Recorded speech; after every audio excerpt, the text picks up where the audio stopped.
So I welcome everyone, to the session. Hello, everyone, faculty, researchers, students, and colleagues. Assalamu alaikum, and a very warm welcome from sunny Karachi. I am Adiba Ahmed, postgrad researcher from University of Surrey, United Kingdom. On behalf of the Institute of Business Management, Education Department, I'd like to welcome you all to today's webinar on Research Philosophies, a framework for developing methodology. This webinar is part of a series of symposium sessions titled Researching and Beyond, covering a variety of aspects of conducting a research study.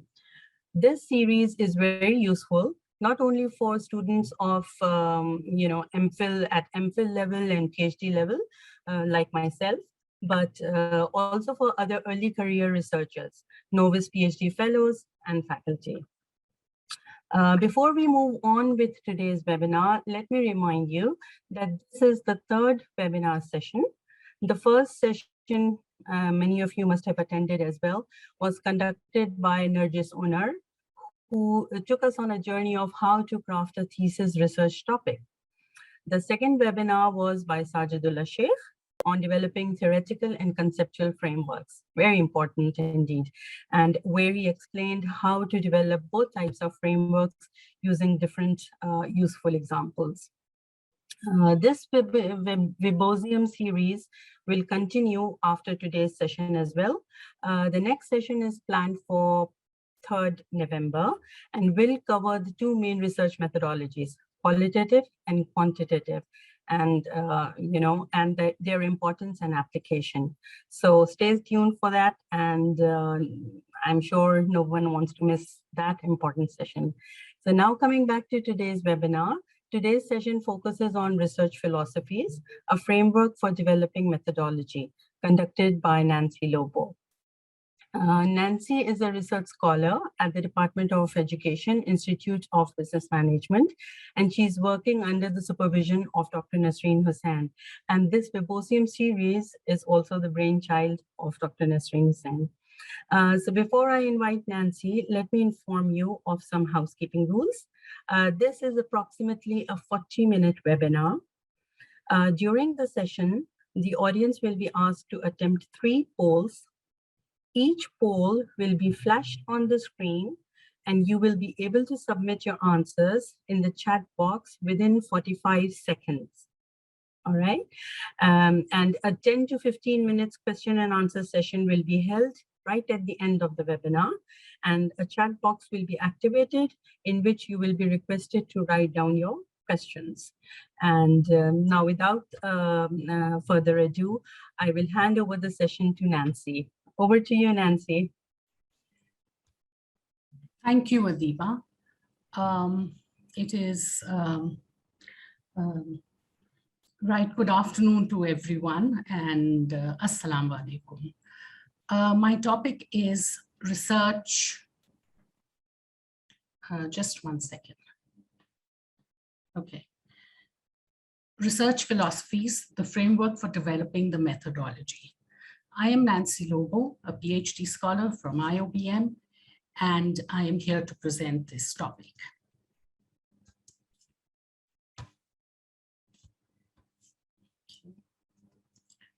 So the outline for the topic is a brief overview of research philosophies, the research onion by Saunders, and the examples of research designs within the framework of the research onion. Now, let me begin with this picture. Children ask a lot of questions, and sometimes they can be as crazy as this. Yes, try answering that one. And as adults, we continue to ask questions. And as research philosophers, researchers, we tend to ask questions which are related to our work. When will I publish? If I don't publish, what will happen? Does my research really have an impact? And at the same time, we're thinking about the next career step. So what is it that guides our ability to think and ask questions. It is philosophy. And so we have, when we think of philosophy and we brainstorm the word philosophy, we think of the big names. These are big names, these are these are philosophers, and they have come up with their different philosophies. Of course, I can't fit all of them into this screen. And these are the ideas, which then formulates a theory. And so it involves a lot of words that are related to thinking, argument, reasoning, intelligence, use of the brain, logic. And yes, the four main words: metaphysics, epistemology, axiology, ontology. And one sits there wondering, what are these big words about? And I will touch into them. And then we have other words that come up: wisdom, method, teach, history. All these related words sort of are a part of philosophy, because philosophy is all about thinking. So let's look at what philosophy is. And quite simply, as most of you know, it is the love of wisdom. Philo means love, wisdom comes from the word Sophie. But of course, we must have a proper definition. And so I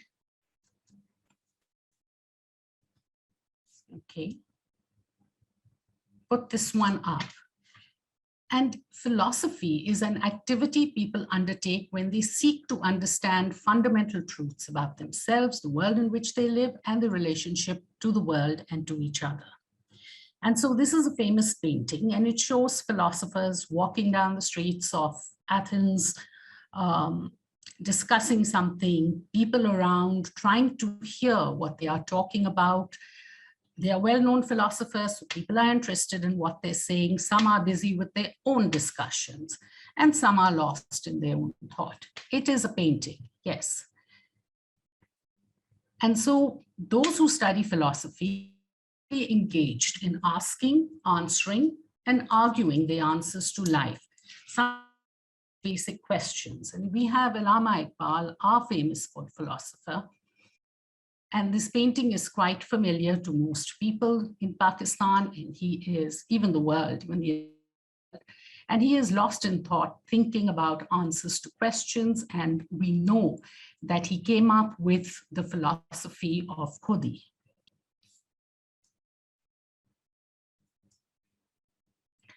So let's have poll 1. Madiha, could you please put up the poll 1 questions?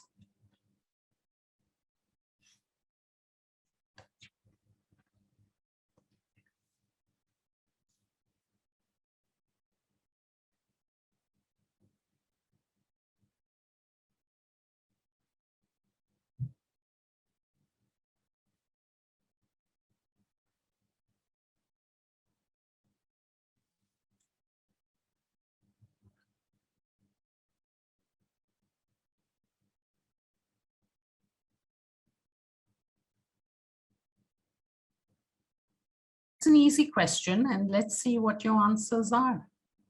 Are we ready for the answers?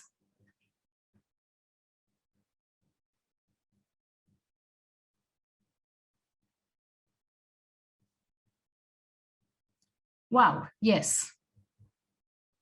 I'm just wondering, what am I doing here doing this webinar? You all do understand that philosophy is very important for your study. However, it is important, but we also need to know why it is important and how it can be put to use. So let's go on.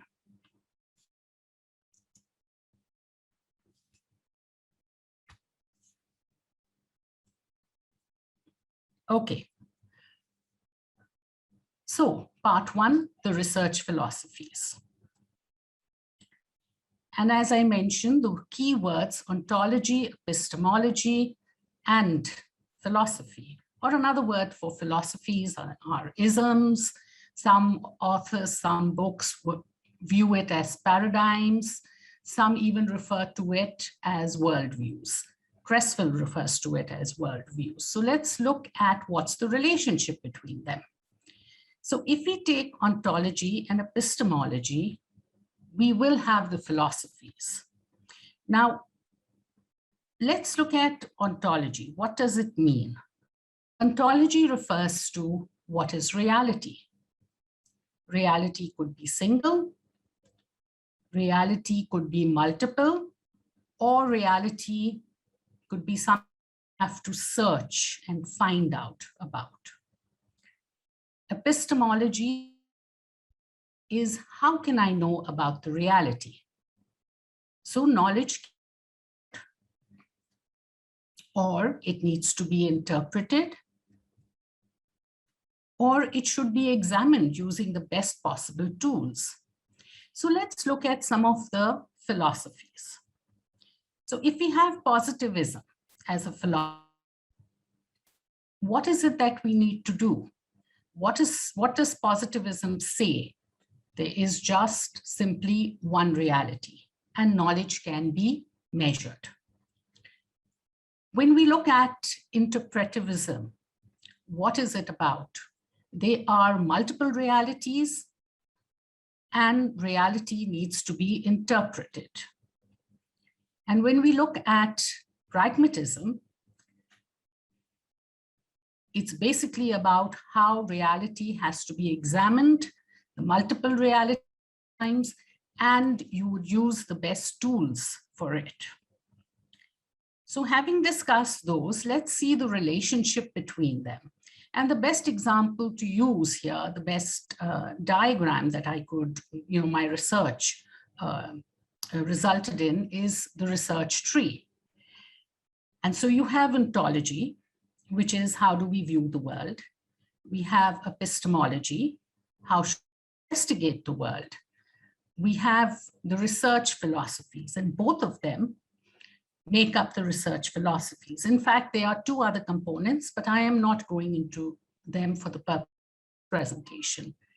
And then we have the methodology. So once you figure out your research philosophies, you should be able to then, the research philosophy should guide you into the methodology. So just to clarify some things which may not be clear, I've taken a simple looking at the three philosophies and ontology, epistemology, and methodology. So if you have positivism, you're very objective. You're saying there's only one reality, and that's it. It is independent of social actions. It's what you can see. And only observable phenomena can be seen and understood. And it is a quantitative approach using a deductive methodology. Interpretivism is subjective in nature. They're looking at reality as being socially constructed. And how do we go about finding out answers is putting in a subjective meaning and within a social phenomena. So definitely a qualitative approach. You have multiple realities, you've got to make sense of them, and inductive. And the third one is you view the chosen, just a minute, sorry. Okay. You view things so that you choose the best answer to the research question. It is observable, it is phenomena, it is also subjective meaning. So actually it implies a mixed method. And we'll be talking about each of these philosophies in a little while. So what are research philosophies? Quite simply, a system of beliefs and assumptions about the development of knowledge. So it's all about developing knowledge, and which implies research. So the three that I've spoken about are put on the screen, and then there are the other ones: realism, idealism, constructivism, transformative, even feminism. And then we have the ones offshoots of the other isms: post-positivism, critical realism, social constructivism, postmodernism. Now let's get into part 2, the research onion. And yes, an onion. The reason why I put that picture there is so that you can notice that an onion is made up of layers. And so when we study this model, and this model is by Saunders, we see the various layers, and there are 6 of them. Now in this model, Saunders speaks about the philosophies in the first one, and I have chosen, it's actually an adapted model, certain philosophies that I will talk about a little later: positivism, interpretivism, pragmatism, critical realism, and constructivism. Then we have the next layer, which leads to approaches, and these are the 3 approaches: induction, induction, abduction. Then we have what we call the method. Our main methods are quantitative, qualitative, mixed methods. We then have the strategies, which refer to all of these. I mean, these are ones and there are much more. And then we have the time horizon, which could be longitudinal or cross-sectional. And then we have the procedures. And the procedures include all the ways, all the techniques we use for collecting data and doing a data analysis. So let's now look at each of these philosophies. Okay, these are the 5 that we talk about. Let's look at positivism. Positivism is reality is knowable, stable, and visible. It's something very concrete. It's objective and observable observations. You have to see it. You use this to experience things. And it's a precise method that supports statistical and objective data. Okay, and so a picture which sort of explains the thought of positivism is cricketer under the microscope, and he is being studied. So naturally, it's all about figures, data, which would be how many runs does he make, etc., etc. One is interpretivism. Interpretivism is about reality being subjective. There are multiple realities that exist. And so which one is correct? You've got to consider all these different points of view. Yes, because there are multiple realities, it is coming from people. And then we have qualitative methods, which are used, and basically they are small samples and in-depth investigation. So when we look at a picture, and this one explains it very well. It's from a famous poem or story we've read. It's about the 3 blind men and the elephant.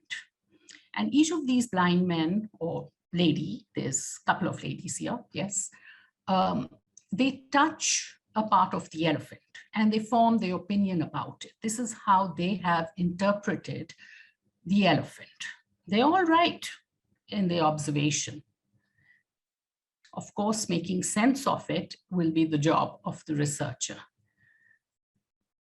And so, just to show you the differences, though it's a picture which shows that positivism, somebody who believes in positivism will look for measures. He would take a measuring tape and measure things, whereas those who wish to use interpretivism would think about the different views different people have. So let's pragmatism now. And pragmatism is an observable phenomena, yet subjective meaning can exist. So both. Truth is what is useful, and the best way of reaching it has to be adopted. Problem-centered approach, and definitely a mixed method. And this diagram shows a picture of somebody standing there trying to figure out things, whereas there are two people who are very, very actively, in fact, three, who are actively involved of getting into the basics and trying to unravel things and out of things. We then have another philosophy, critical realism. And when you look at critical realism, it involves reality being observable and yet being at a very deep or complex level, which critical realists believe science will uncover. It is a critique because society is rife with inequalities. The focus is on transformation, and research is conducted in the natural context, in the environment that it is being studied in. So we have two scientists, they're trying to research, conduct a research, and they've reached the conclusion nobody agrees with us about how society works. And so the idea is let's move into the scientific approach and let's use a quantitative approach where we can mathematize things and figure out things. Now we have constructivism, and constructivism looks at multiple realities and realities which are socially constructed. Construction of knowledge through intelligence, experience, and interaction with the world. And a qualitative method is used, mainly dialogue. And you see young people, children trying to make sense of whether they should put on a coat onto the snowman. So one person believes if you put it on, you melt. The other says it will keep him cold. The other says it won't make any difference, or not. Another says, I really don't know. Quite honestly, I don't know because I live in sunny Karachi where it doesn't get cold at all. So it's a struggle that they're trying to make sense of the world and to construct their knowledge, and they have to try out things. And that's how they would figure it out. So quite honestly, if you think about it, we each have our own philosophies. And as we look at the world, we look at it in that particular manner. So you have a hippopotamus here who's looking at the world, painting, and simply has his horn in the middle, which is a part of his view. So we take our own horns into life and we have our own philosophy. So poll 2, Madiha, could you please do the needful? Right. 40 out of the 54 that is attending and have answered the question have that 74 saying yes, and 26 are saying no. Okay, this question will be answered in a little while and the concept will be clarified. So hopefully those who've said no will be convinced that it can be done. Okay, let's go on. Okay, the second ring, the second layer in the onion model is approaches, and there are 3 approaches. We have deductive approach, inductive, and abductive. Deductive and inductive is something we are familiar with mostly. Abductive, when I was researching on this topic, I was quite taken aback by this concept of abductive. And so it meant studying it. Simplest way to explain it, deductive generally refers to the general rule. You have the theory. You just have to whether the theory is applicable or not. So you reach a specific conclusion and you say whether, okay, it's proven or it's not proven. Inductive is the other way around. You make a lot of observations. You don't really have a theory. You have no theory, or this is your observation. And then you reach a conclusion, and that conclusion leads to developing a theory. Now, abductive is totally another way of doing things. there are lots of observations and they are very different from each other. And the best prediction is chosen from it, but all of them could be very well true. So there are three approaches that Saunders refers to, calls them approaches. Okay, the third layer is the methodology. We have the quantitative and the qualitative, and very clearly, this little cartoon explains it so well. One person, quantitative researchers would look at it and say, okay, so how many are interested in eating the free ice cream? Whereas qualitative researchers would look at it and, research into how do you feel when you saw the free ice cream? So the person responds excited, a little scared. And then the next question is, why was that? And then we have the mixed method. And the mixed method is a combination of both. So it's how you balance it out in your mixed method and what is it you're researching. Let's look at the research strategies. And that is the fourth layer, and there are so many. I'll just go back again. Experimental, which leads to research being, sorry about that. Observations lead to questions, to finding out answers. And then we have survey, which basically implies having a good questionnaire.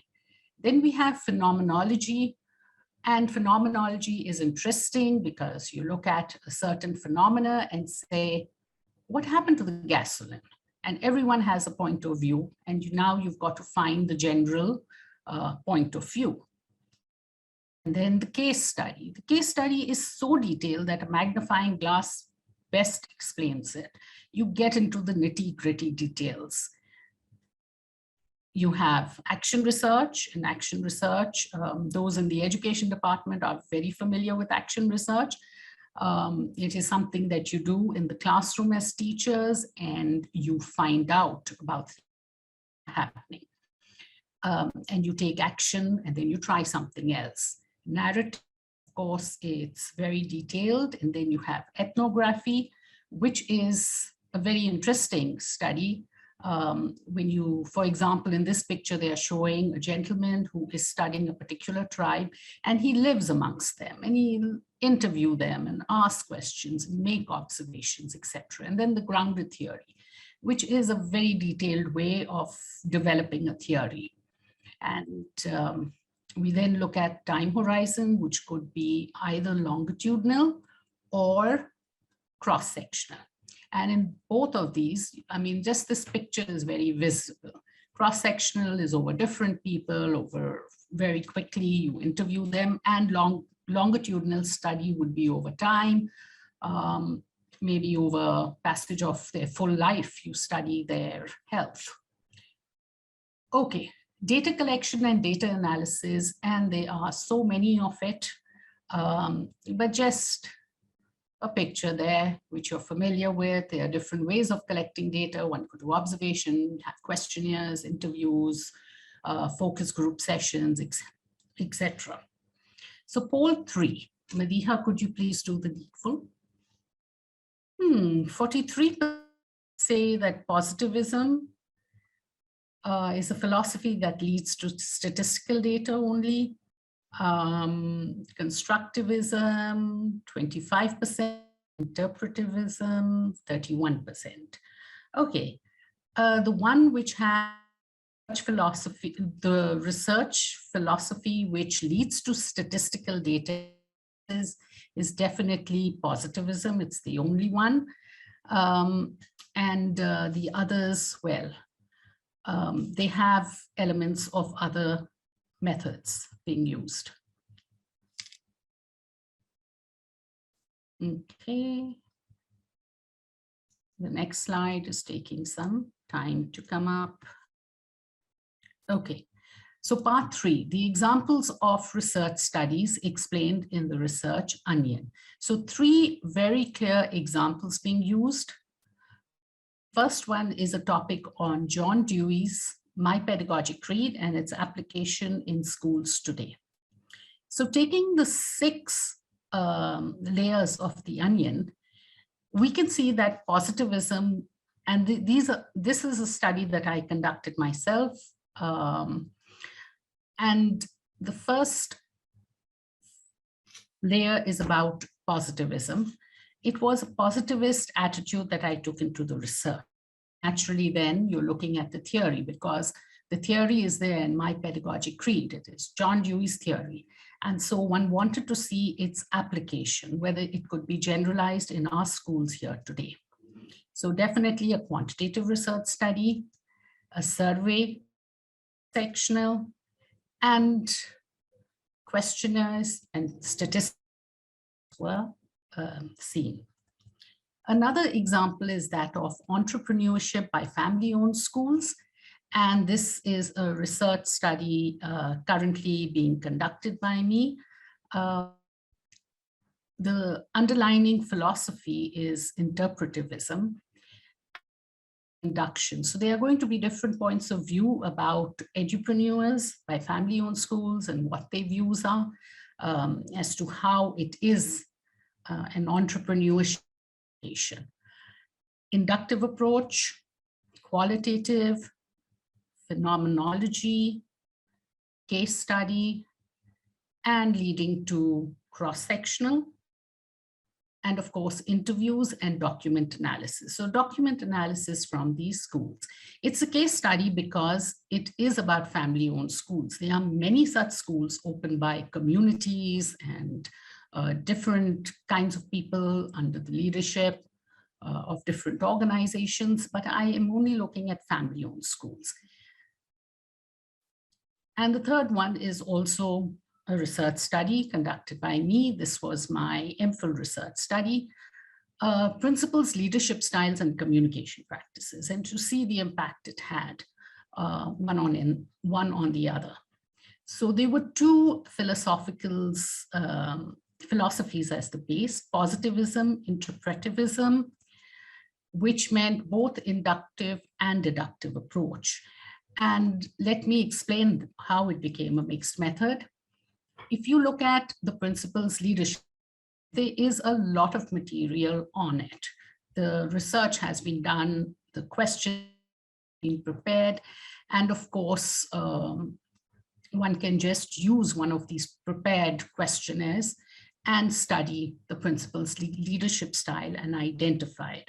However, there was very little on communication practices, and so that had to be looked into, and a lot of narration. So a bit of the narrative strategy was used.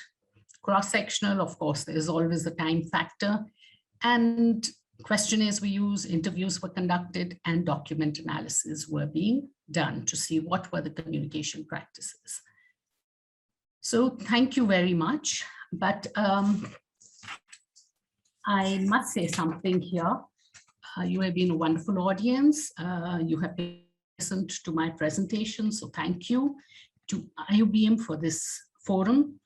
To my colleagues of the webinar series team, Narjis, Rakshanda, and Sajidullah, they have constantly given me feedback to help me improve on my presentation. Sajidullah, especially for teaching me how to do the animation for PowerPoint. The moderator, Adiba, she has also contributed with some ideas. And most importantly, Dr. Nasreen Hussain. Without her, I would not say. Her consistent follow-up, perfectionist philosophy, and attitude has made this webinar happen. So thank you, everyone. And that's my email. And if you need to contact me for anything, you can just send me a little email and let me know if you have any questions or queries. Now I will hand over the floor to Adiba, and she will pose the questions arisen. All right, thank you, Nancy, for your wonderful presentation. And lots of questions are popping in. And I have taken note of a few while I take note of the rest of the questions. I think this is the most important and relevant question. I'll start off with this one. What role does the research topic play in adopting the research philosophies? If you could just shed your insight into it. Thank you, Adiba. Yes, a very interesting question. The research topic is actually very important. It plays a very important role.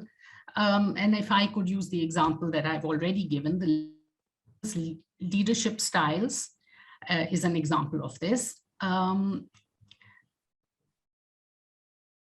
have, in studying the literature on leadership styles first, one realizes that there is a theory there. So it was just at the stage where the methodology was not being developed, but the topic itself led me to think about a very positivistic way of doing things, that there is a theory. So let's just look at the theory and see if it can be applied.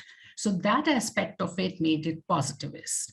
And because there was nothing in communication, I had to really, ask people, see their views, what is their views, and different schools did have slightly different views about it.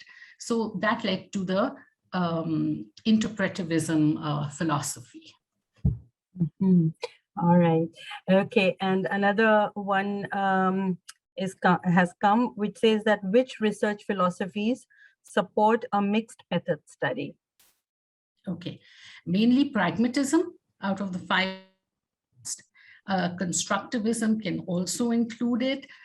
Critical tends to be more quantitative, but because reality can be then measured, even though there is different points of view. So, and there can be a balanced, definitely for pragmatism. Mm-hmm. Okay, a very interesting question has come up.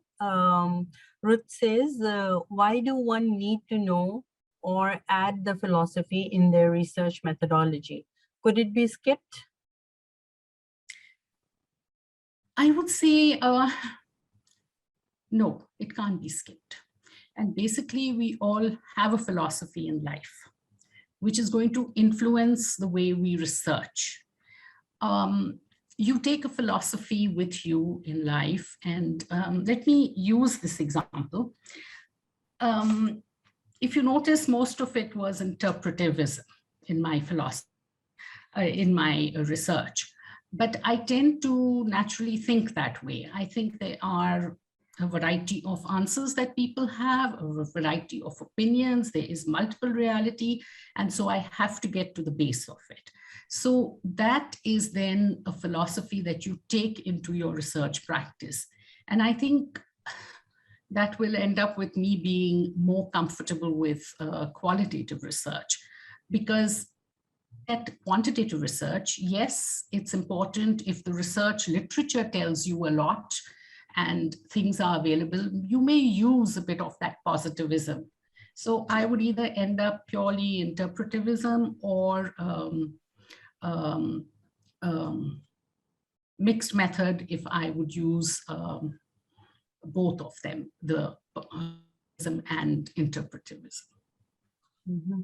All right. Another question, how can I finalize that this is the theory that I should use in my deductive research?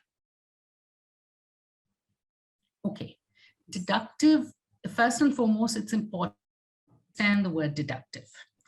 Deductive implies that they are different points of view and there is no, one second, sorry, a theory there. Deductive point of view means that there is a theory there and you need to apply it. It's already, the homework has already been done for you, but you are not sure whether that theory applies or not. You want to see, does it apply? How far does it apply? And you approach into your research. Now, once having done that, it is basically stemming from positivism, which says that the theory exists. there is some point of view. You now have to develop hypotheses and find answers to it and whether it's proven or not. So I think it's when you really believe that reality is one and you can find out, so either it doesn't work. Mm-hmm. So I suppose that's sort of answers the question. I'm sure it does. Okay, and how can I use multiple philosophies in my research? I think this question has been covered in the first thing, but if you can just add, a sentence to it. It's also how big your study is and what your topic is. And you may discover that when you're just looking at your topic and researching and reading up, and you're looking at the possibilities. If I'm going back to the example I use because it's easier that way. So there was so much on leadership styles, not only generally, but also in the Pakistani context, also in terms of the leadership styles in schools. So one looked at all the information, one looked at the different styles, different theorists, different points, different styles, and one sort of adopted that positivist approach. Okay, the theory is there, I just have to take it and prove whether it's going to be there or not. And then automatically, because of the second part of your research, you're looking at, okay, does the principal's leadership style then affect the communication practices? And when you start reading about communication practices, there was nothing in the school context. Maybe another aspect. So it actually led to, a good and proper framework that was developed, and the conceptual framework was developed. And one realized that, through, talking to people, there is multiple realities here. So I've got to interpretive approach. So similarly, there are other researchers, other topics with, let's say, pragmatism. You're very practical minded, you want to find out how it works, and then you would accordingly find out about it through the methods that you choose that are the best ones. Mm-hmm. All right. And I think there are a couple of questions on the lines, and I've tried to merge them. They're asking about how far does our personal philosophy of life influence the choice of philosophy for a research study? And also, explain when you say research paradigm, if you can explain that a little bit more as well. Research paradigm is, I'm using the second one, and I'll get back to the first one because I've sort of answered the first one. So research paradigm is another word for philosophies. Different writers refer to it differently. And paradigm, your beliefs actually lead to that shift in your belief. So paradigm is like a shift in your belief. I did want to address the paradigm, but it's basically another word for beliefs when you're talking about research philosophies. The second thing is, because different writers refer it as paradigms, and some refer to it as research philosophies. Now, the first question, and sorry, Adiba, could you just repeat it? Yeah, so it was just how far does our own personal experiences and personal philosophies feed into the philosophy that we,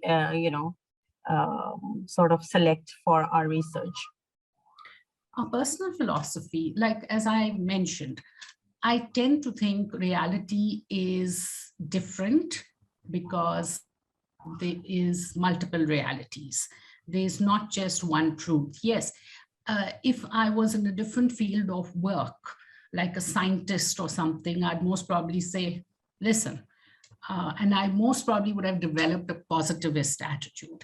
But as an educationist, I look at children room, I look at them and say, they all have a point of view about something, and I've got to find the general conclusion to it. So let me ask them.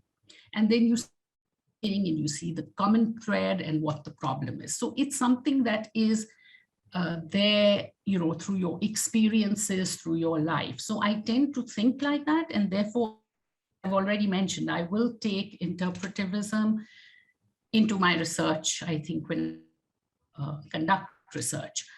And it will most probably be, qualitative. Interpretism is about qualitative research. Right. Okay. Thank you. And, having learned about using the philosophies, what would happen if a researcher does not have a research philosophy? Actually, quite honestly, when I first stepped into research, doing my MPhil, even my master's level, I had done a couple of papers of research. And it's like, what philosophy? Nobody mentioned philosophy. And then when you come up to the PhD level, it's like, what's your philosophy? And it is a research philosophy. So, and then having and worked it out and figuring it out, which philosophy actually applies, you need to have it there, because then it is very easy to fit in the rest of it, the methodology, the approaches, the way you go about doing things. Yes, you have to study all of that, but like I mentioned, interpretivism is determining how I do my PhD research. So I think it's very important. You should study philosophies. Wasn't my favorite study in the coursework that I did. But then when I started looking at it from the research point of view, it made a lot of sense.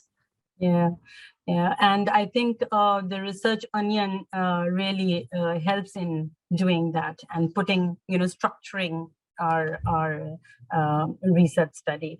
And connected to this, there is a question. Are there other models for designing the research methodology? If so, what are they? They are, but they are not as detailed. They are not step by step. And I took such a fancy to the Research Onion. In fact, it was my supervisor who guided me into it. You're trying to make sense of the Research Onion. And then I started looking at other models. And I just felt this was so good. Presswell has a model, but it's sort of, you see, every research book on research methodology will have a way of designing their book with chapters that one leads to others. So you see a natural progression. Presswell also had a diagram, but it was dealing with the first half of it, the worldview and the approach. Didn't really get into the nitty-gritty details of everything else. And that I would naturally figure it out as I go through his book and study it.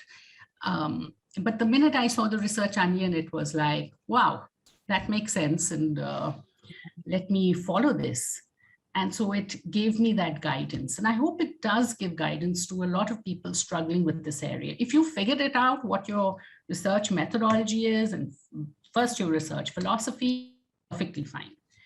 But if you haven't, take the easy way out and just Research Onion. There are a lot more philosophies that you can refer to, and that. Right. Okay. So I'm also conscious of time. I think we can take just one more quick question. It is related to, if it's important to write research philosophy, then in which chapter of thesis we need to write it? Oh, it's definitely in your third chapter. I mean, it's in your methodology chapter. It could be the third. Depends on how you design your thesis. However, in the first chapter, as you give a little introduction, your first chapter is always the introduction. So you would mention it over there also. And we normally start doing things, doing the literature review, determining our methodology, and then we go back and fix the first chapter. But I think even as you defend your proposal, that's the time you know about it. Because if you're not clear, then it would be a little struggle. So you need to do enough studies before presenting your proposal. And Nancy, people are also asking for your email. So if you can show that slide again. And as Dr. Nasreen has sent in the chat box, that you can, people can access the recording of today's webinar session on the IOBM YouTube channel. So I think it will be uploaded there in a week's time or within a week, I guess. So please go and keep checking. I'd request that. And it will obviously be on the website as well. Is that correct, Nasreen? Well, it will be uploaded end of October or first week of November. Inshallah. Yeah. First week of November, inshallah.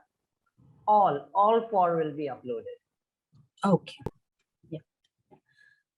All right. So we have that. Okay, I think we are just nearly at the end of it. I'd like to thank Nancy for this thought-provoking and stimulating presentation on the importance of research philosophies. I'm sure that today's presentation has been very helpful for all of us. I personally am encouraged to identify my own philosophical beliefs so that I can synchronize it to a sound research methodology for my own study. I hope that this session has convinced the audience to do the same as well. Now, talking from my experience of being a postgrad researcher in UK, I've learned that one of the critical tools to develop a sound methodology for the study is the researcher's philosophical beliefs of what knowledge is and how it can be acquired. And this then leads to the researcher to identify his or her own philosophical underpinnings, which in turn help to identify the approaches, methods, strategies, as Nancy has pointed out, and how best to conduct the research study. So yeah, Nancy, thank you very much for providing us with these helpful and very useful bits for all of us. And I'd also now like to extend my thanks to IOBM and the Department of Education in particular for giving me this opportunity to be part of such an innovative and vibrant team that I've been working with. And I'd also appreciate the opportunity that this series is giving to its research scholars. And I think that I'd urge all the other supervisors all over Pakistan to give such opportunities to its scholars. So thank you, Dr. Nasreen, for your support and for your wonderful idea of conducting these webosiums. And thank you, Mr. Nabhan Kareem and your team for the 24/7 facilitation. And a big thank you to all of the participants who attended the session and asked such wonderful and valuable questions. Thank you all for attending today's session.